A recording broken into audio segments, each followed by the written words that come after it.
In announcing the latest visa restrictions, U.S. State Secretary Marco Rubio said that the Cuban government profits from forced labor, exporting workers, including doctors, to the detriment of the Cuban people. Cuban authorities rejected the accusations, calling the decision groundless. Since 1963, more than 600,000 health workers have been part of Cuban medical brigades that have assisted patients in 165 countries. Their missions have included emergency assistance to treat Ebola in Africa, cholera in Haiti, other diseases across Latin America, and more recently COVID-19 patients in countries like Italy. In a recent television appearance, Cuban doctors who have participated in overseas missions rejected the U.S. allegations, insisting that their humanitarian service is done out of compassion for sick people who need their help. Ninguno hemos sido esclavos. None of the Cuban health workers have been a slave. We go abroad on our own willingness and have all guarantees for our families back home. We doctors go to assist people with humanism and give them not what we have left, but part of all we have.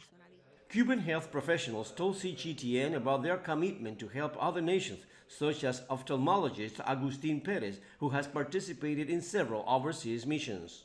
Y es una tradición en It's a tradition in Cuban medicine, all this about internationalist services. We are all very willing to offer other nations our medical support and assistance. Dr. Margarita Salabarria is a gynecologist at the Havana Maternity Hospital. She also has joined several medical missions in Latin America. Yo fui a la misión en Bolivia. I went to the medical mission in Bolivia on my own decision. No one forced me to go. It was my personal and professional desire to go there.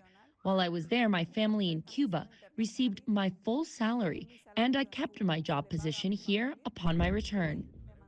Dr. Michelle Cabrera, director of the Central Medical Collaboration Unit, which dispatches the medical brigades, says Cuba's medical missions abroad are free of charge for poor countries.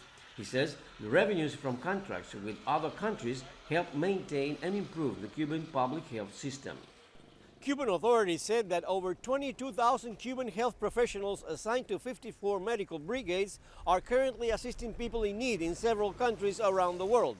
The new U.S. restrictions will not only affect the Cuban health system, but will undermine health care for untold numbers of people around the world.